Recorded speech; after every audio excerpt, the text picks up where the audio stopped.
The game that everybody wants to watch this week, Alabama and Texas, a rematch of last year's thrilling game, a revenge game for Texas, if you will. And it's in Tuscaloosa this year. Both teams have offenses that can be explosive, and that'll be something we'll definitely be watching. Both defenses have a lot of talent too.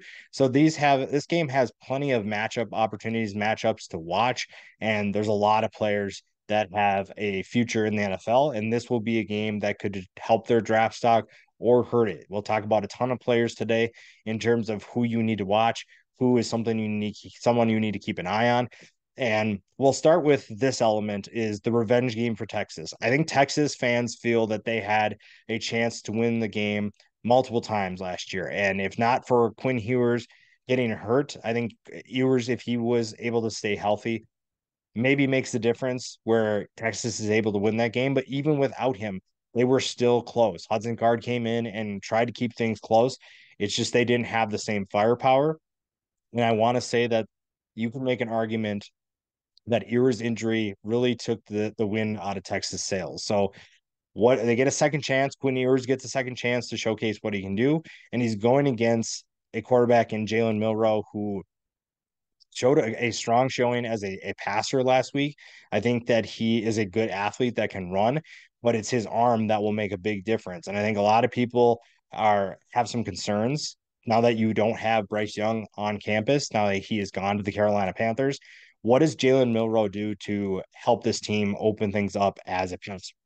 Because we know he can run, we know what he's capable of doing, but can you throw? And yes, he did do a good job against Middle Tennessee, but it was also Middle Tennessee. So you expect Alabama to win that game, even if they didn't attempt a single pass. So you take a little bit from that, but also playing Texas is a very different test than facing the Blue Raiders. And that's no disrespect to Middle Tennessee. It just is what it is. I think the biggest thing for both teams is how do you get off to a fast start? Texas did this last year, and Alabama was on the ropes until Ewers got hurt. Texas was moving the ball and made a number of big plays because Ewers was able to take the top off the defense. And if they're able to do that again, and you look at the wide receivers that they have available to them, then you're looking at a team that will get off to a fast start again. And then it's on Alabama. The pressure is on Alabama to keep up. When you look at these two teams, Texas has the more talented offense, and that's after losing both Bijan Robinson and Roschon Johnson.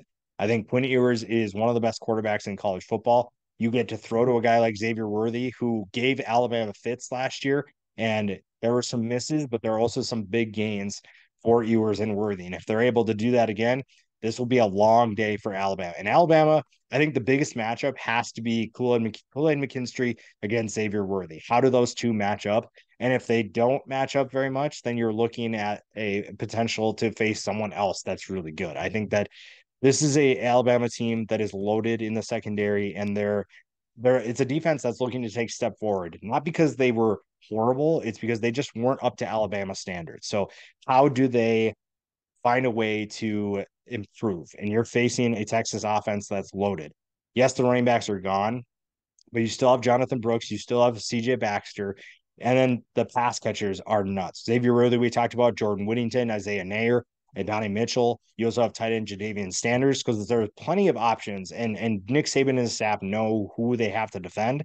It's just that they have to face everyone, and it's hard to put too many resources in one place because then you're exploiting other areas and you simply can't afford that. So how do they slow down that defense, and how do they get their own offense and defense in good positions? Because if Texas is scoring at will, then Alabama's going to rely on their offense to score points, and they have talent. But the question still will remain to be, what does this offense do in terms of moving the ball, keeping pace with Texas? And that all starts with the quarterback position. Like you talked about earlier, Jalen Milroe has the talent to be a good quarterback. He's just not the passer that Bryce Young is, but he shouldn't try to be Bryce Young. I think when you look at what Jalen Milroe does really well, Tommy Rees would be wise to find ways to put him in good positions early. I think even if you don't move the ball down the field, finding ways to get him in rhythm early, throwing some quick screens, throwing some slants, just getting him in rhythm, even if you don't move the ball down the field or pick up many first downs or put points on the board, would be a wise decision. Getting him involved early will get him comfortable. And then that way, if he makes a mistake down the road, he's not super rattled by it than if you just run the ball early and don't let him throw until later in the first quarter. That is definitely something I think will help him get a lot more out of his game than if you just kind of like limit him and try to play conservatively. This is not a game to play conservatively. Not that you want Jalen Milroe throwing the ball all over the field, but you want to get him involved. He has to be a factor. If you're going to compete with Texas, you either have to have your defense play lights out, which is going to be very difficult against this Texas offense, or your offense is able to hang with a Texas offense that will score points. It's just a matter of how many, to be honest. Quinn Ewers gets a chance to avenge himself from last year. I think that he of anybody is probably the one that was most disappointed with how things turned out last year. And now you get an opportunity to showcase your talent once again on the road in a primetime environment. You're under the spotlight, and with the NFL knocking on your door, you get an opportunity to show this is why I could be a potential first round pick. And there's really no excuse at this point. The offense is loaded. You're going against an Alabama defense that maybe still needs to figure some things out, especially in the secondary. So how do you find ways to exploit that defense? And Steve Sarkisian is a great play caller. He knows what he's doing. He knows how to get his guys into great matchups, even if it's one-on-one opportunities, or if even Xavier Worthy's bracketed, how does he get him open still? Because Xavier Worthy will cook. It's just a matter of how much, unless Alabama has a really good scheme. And one thing I know about Nick Saban, and he's throwing Kevin Steele too, is they're going to find ways to make Quinn Ewers struggle. They will find ways to test him. And it's just a matter of how many mistakes does Ewers make and what does that mean for the momentum for this game. We talked about a number of players.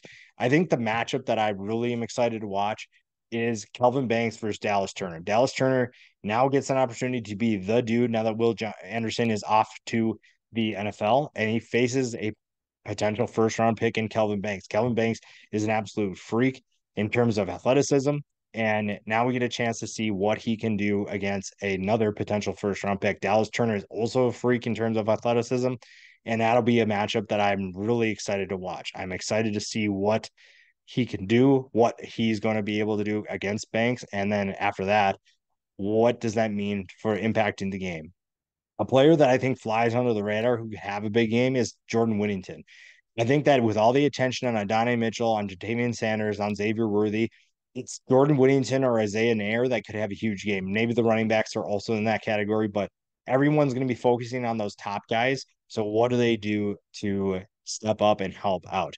The X factor, we already talked about Jalen Milroe. I think that the rushing attack for Alabama could be an X factor if the passing attack is struggling. And then if it's going well, then obviously you find some of that balance. A lot of pressures on Tommy Rees to call a good game. I think that yes, Alabama is super talented in the secondary and on defense, but I think that Texas also has their elite playmakers that you have to figure out how to cover and how to slow them down. I'm really intrigued by this game for so many different reasons. This could be an hour-long video talking about every single matchup and what they can do, but it's going to be how does this defense of Alabama slow down the Texas offense? Because if they're able to do that, you put less pressure on your own offense to get things going. That allows Jalen Milroe to get involved early, that allows him time to get comfortable. And then after that, it's just a matter of going punch for punch because this is going to be two heavyweights going at it. And the result puts one of them on the fast track to get to the college football playoff. The other one's not eliminated, but as we saw with Florida State and LSU, a loss puts you in a tough position where you can't afford to lose any more games going forward.